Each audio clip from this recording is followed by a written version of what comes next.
입에 뭐가 들어가야만 애가 조용해집니다. 그렇지 않습니까? 애들은 배고프면 울고 배가 부르면 자는 아이들, 그것이 우리 인생의 첫 시작인 것 같습니다. 먹을 것만 있으면 만족해하는 아이들이 조금 지나면서 장난감에 눈이 뜨기 시작하고요. 조금 더 지나면 친구들을 사귀기 시작하고요. 조금 더 지나면 또 다른 심리적 발달 과정을 겪습니다. 외모에 신경을 쓰기도 하고요. 또 다른 사람들과의 관계에 신경을 쓰기도 합니다. 이 성도들은 제일 신경 쓰는 것이 무엇인가요? 먹을 것만 있으면 행복한 분들이 이 가운데 계실지도 모르겠습니다. 아니면 3일을 굶어도 예쁜 옷만 있으면 행복해하는 분들이 계실지 모르겠고요. 글쎄요, 어떤지 모르겠습니다. 우리 젊은이들한테 물었더니 너는 아내의 조건이 뭐가 1순위, 2순위, 3순위니? 그랬더니 자기 아내의 조건은 1순위 외모, 2순위는 예쁜 것, 3순위는 날씬한 것, 이렇게 얘기하는 남자들을 만난 적이 있습니다. 외모는 뭐고 예쁜 건 뭐고 날씬한 게 다 똑같은 것 같은데 요즘 세상이 그렇습니다. 저는 지난 주간에 가장 바닥을 사는 아가씨를 만났는데요. 지난 수요일 날도 잠깐 언급을 했습니다만은 저는 그 친구의 모습을 지금도 잊을 수가 없고 굉장히 충격으로 받아들였습니다. 제가 지금까지 만났던, 접했던 친구들 가운데서는 거의 바닥 인생을 살고 있습니다. 여러분은 지금 그 고차원의 인생을 살고 있습니까? 바닥에서 엉금엉금 기고 있습니까? 제가 그 친구를 이름도 모릅니다만은 바닥이라고 감히 폄하해서 얘기하는 것은 그렇게 살면 안 되기 때문에 그렇습니다.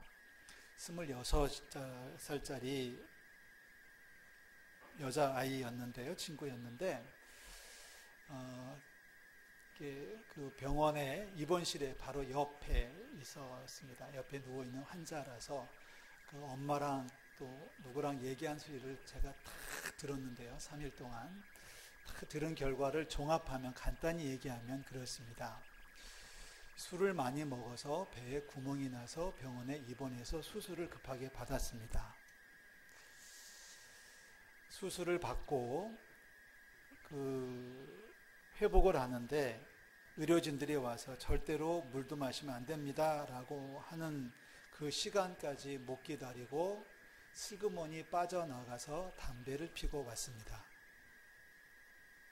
별로 놀라지도 않으시는군요. 물도 못 마시는 상황인데 살그머니 빠져나가서 한 30여 분 만에 돌아왔는데 증언에 의하면 담배를 피고 왔다고 그럽니다. 참 왜 그렇게 살아가는지 모르겠습니다. 그런데 엄마랑 얘기할 때 보면, 이모가 왔는데 이모랑 얘기할 때 보면 반은 욕입니다. 반은 욕입니다. 엄마도 욕을 하고 그냥 딸 이름을 부르는 게 아니라 딸아라고 부르는 게 아니라 세 글자로 부릅니다. 미친 뭐야 라고 부릅니다. 그냥 그게 일상적인 대화인 것 같습니다.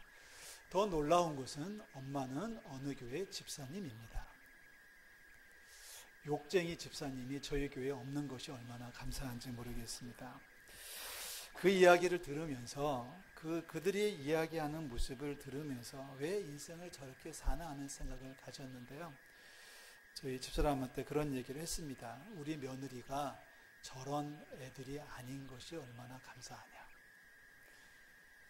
참 왜 인생을 그렇게 살아갈까? 물도 마시면 안 된다고 하는 의사의 경고에도 불구하고 말합니다. 엄마, 물 먹지 말라고 그랬지 담배는 얘기 안 했잖아 하고 나가는 그 딸의 뒤통수에 대고 야, 이 미친 뭐야 라고 부르는 엄마. 애가 와가지고 배가 아프다고 하는데 거봐라 이 미친 뭐야, 너 그렇게 살아가니까 아픈 거지, 이렇게 얘기를 해요. 저는 몰랐는데 어느 시간에 중년의 여자분들이 신방을 왔어요. 와가지고 얘기하는 얘기를 들어보니까는 그 엄마는 집사님이고 이렇게 권하더라고요. 너도 엄마 따라 교회 좀 나와. 이렇게 얘기하는데 그분들이 떠난 다음에 그 엄마가 딸에게 하는 말, 야, 이 미친 모사, 너도 교회 나가야 돼 라고 얘기하는데 왜 그렇게 부르는지 모르겠습니다. 자, 그 얘기를 왜 하냐면 인생의 바닥은 그렇게 살아가는 겁니다. 그분의 직업이 그 어떤 개인 병원의 간호사입니다. 그 여자친구의 직업은 그런 것 같아요.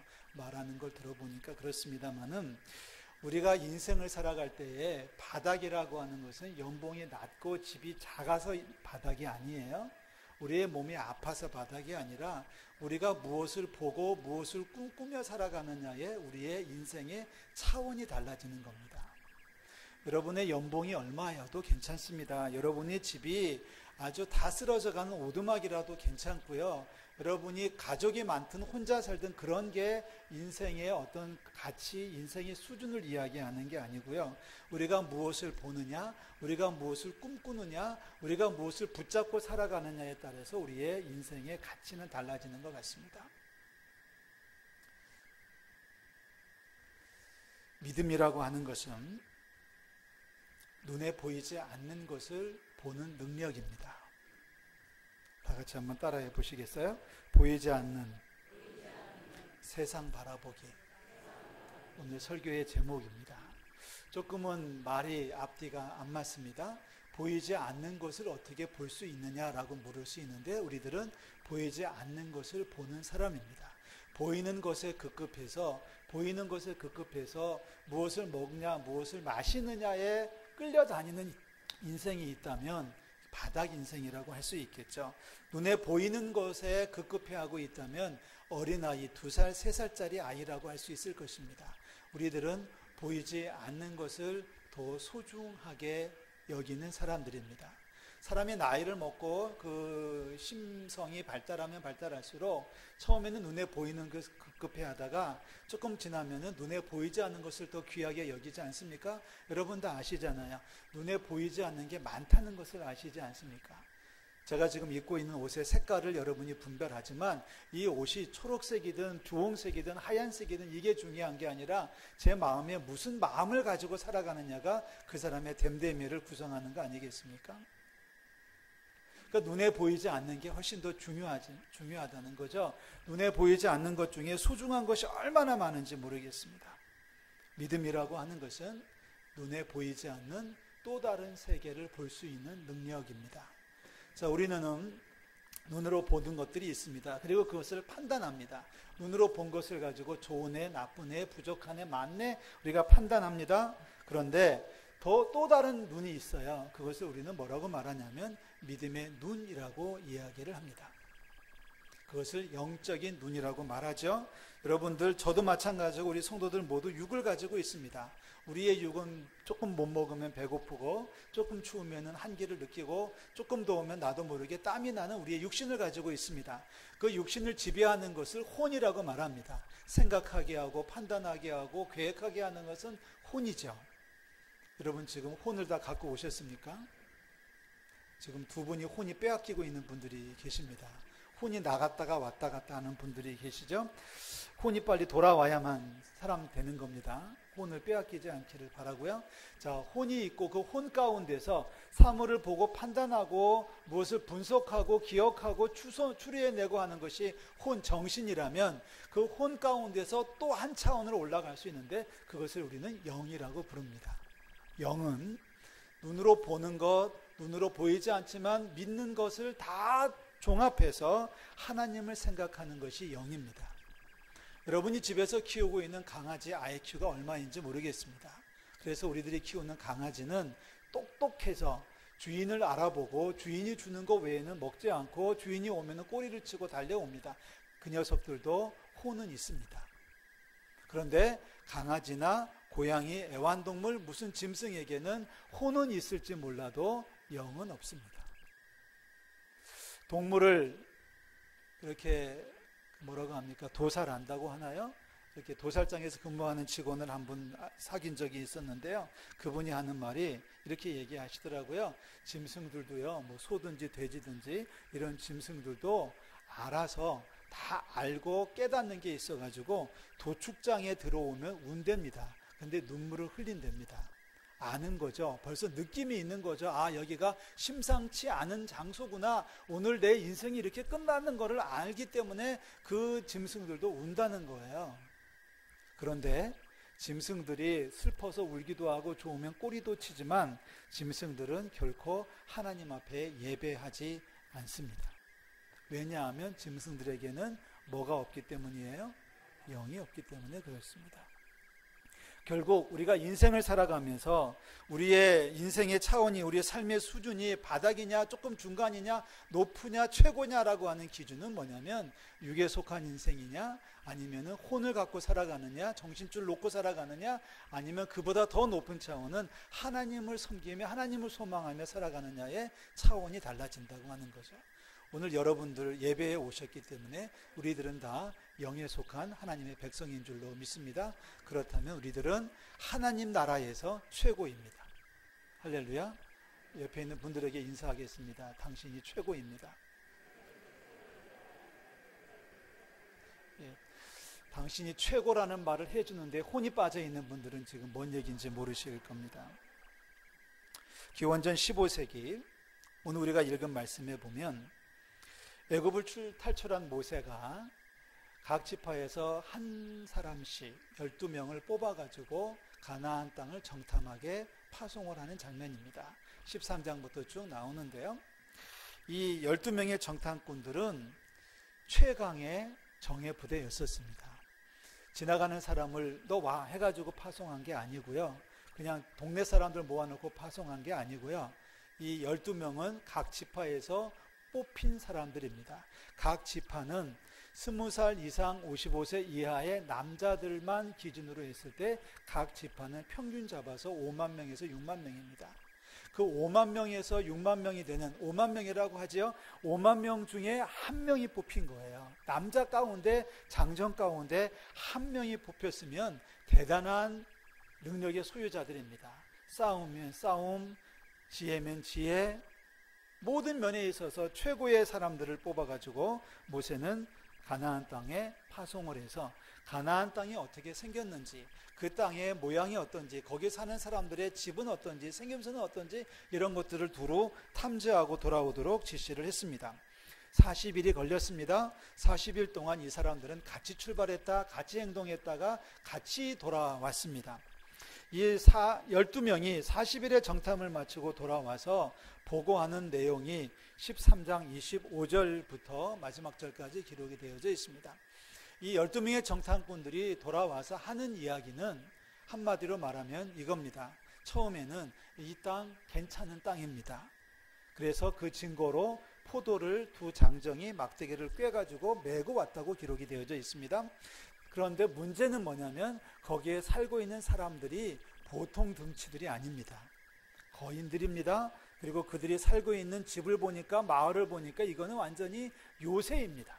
이런 보고를 해왔습니다. 이거는 눈으로 본 거예요. 눈으로 보고 나서 판단하기를 뭐라고 판단하냐면 우리들은 거기에 절대로 들어갈 수가 없습니다 라고 판단하고 있습니다. 그렇게 보고를 하니까 이스라엘 백성들이 난리가 났습니다. 우리 다 죽었다. 앞으로도 못 가고 후퇴도 못하고 여기서 죽게 생겼다라고 난리를 펴고 있을 때 12명 가운데 2명이 이제 손을 들고 나서는 장면입니다. 우리가 6절부터 읽었죠. 여호수아와 갈렙이라고 하는 두 사람이 흥분했어요. 화가 났어요. 그래서 옷을 찢으면서 이야기합니다. 이렇게 얘기하는 겁니다. 그 땅 좋은 땅 맞다. 거기에 있는 마을 요새 맞다. 자기도 똑같이 봤잖아요. 똑같이 봤으니까 거기에 살고 있는 사람들 등치 큰 거 맞다. 틀린 거 아니다. 거기까지는 똑같이 본 겁니다. 그런데 다른 10명이 보지 못한 세계를 이 두 사람은 보았습니다. 다른 10명은 눈으로 보았고 정신으로 판단했지만, 인간의 생각으로 판단했지만 이 두 사람은 그 위에 있는 영의 생각을 하고 있다는 거죠. 여러분 8절 말씀 다 같이 읽습니다. 8절 시작. 여호와께서 우리를 기뻐하시면 우리를 그 땅으로 인도하여 들이시고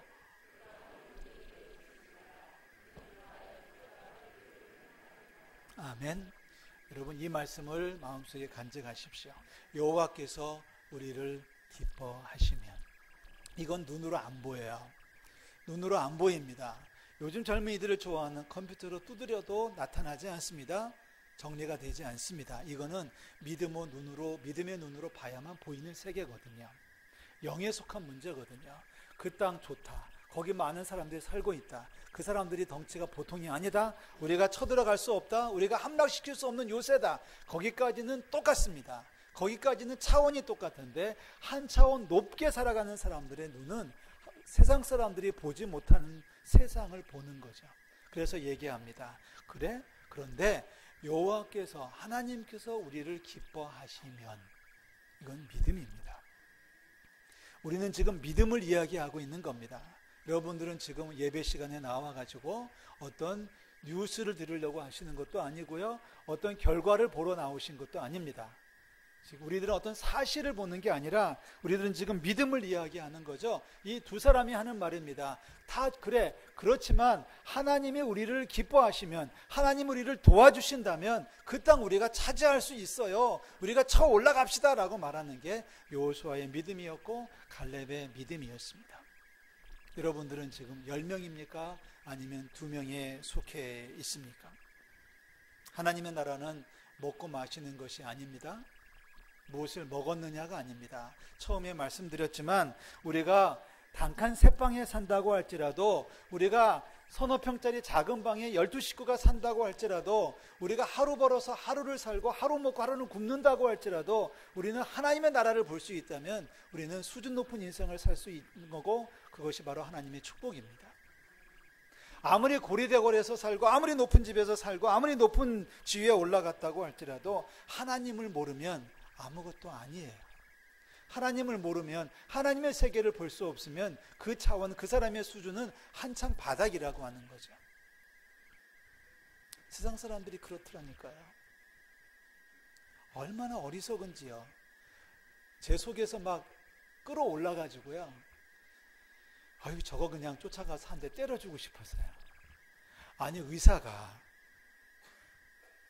물도 먹으면 안 돼요라고 한 그 말을 꼬투리 잡아가지고, 엄마 담배는 피지 말란 말은 안 했잖아. 엄마 하는 말이, 야 이 미친 거사. 그리고서 더 아프다고 끙끙거리고 있고, 모르겠어요 아직 살아 계신지. 여러분, 예수 제대로 믿으시기를 주의 이름으로 축원합니다. 우리의 직분이 어떤 직분에 올라왔다 할지라도, 아니 설령 목사라고 하는 직분을 가지고 있다고 할지라도 하나님의 나라를 보지 못하면 인생 절반은 놓치고 있는 거예요. 영생은 놓치고 있는 거란 말이죠. 오늘 설교 제목에 다른 것처럼 보이지 않는 세상을 볼 수 있는 영적인 신앙인들이 되시기를 주의 이름으로 축원합니다. 자, 사도 바울이 비슷한 이야기를 하지요. 로마서 8장에서 우리는 참 멋진 고백을 읽습니다. 로마서 8장 35절과 36절을 여러분 다 같이 읽겠습니다. 누가 우리를 그리스도의 사랑에서 끊으리요?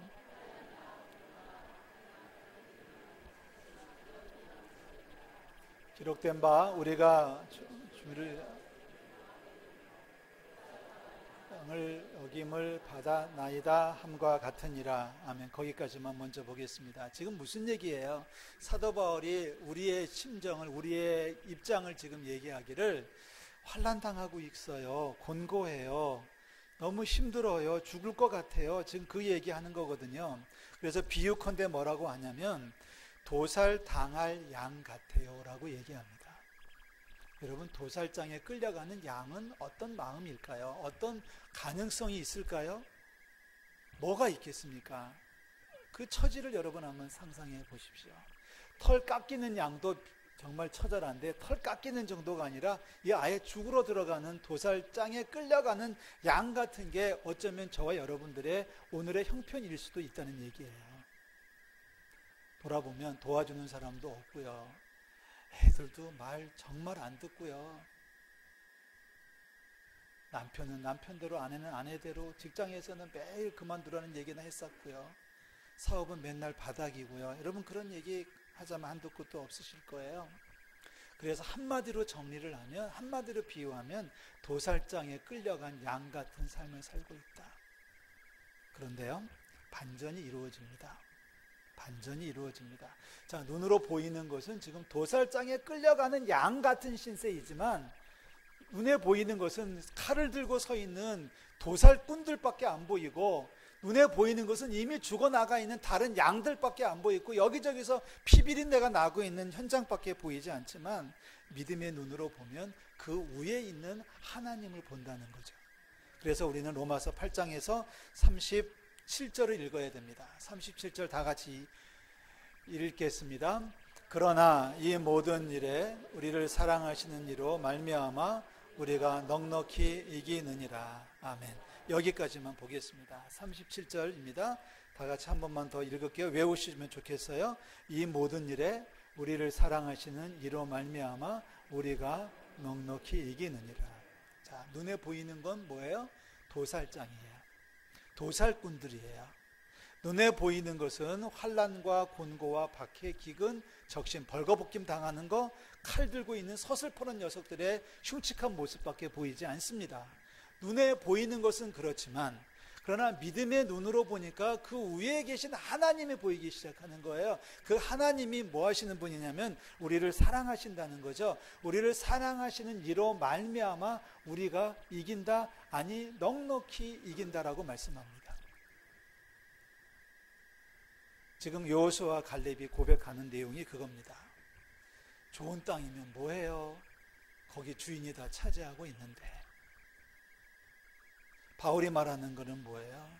우리 죽을 것 같아요. 도살장에 끌려간 양 같잖아요. 우리 심정이, 우리 신세가. 거기까지가 인간의 모습이에요. 그러니까 막 사는 거죠. 소망이 없는 거죠. 그냥 인생 그렇게 살아가는 거죠. 소망도 없죠. 가능성도 없죠. 뭐 가능성이 있어요? 아무리 계산해봐도 가능성은 하나도 없는데요. 그런데 믿음을 가지고 보면 그 위에 역사하시는 하나님이 보인다는 거예요. 하나님이 우리를 사랑하신다. 전능하신 하나님 우리를 도와주신다고 하는 거예요. 그래서 여호수아 갈렙이 얘기하잖아요.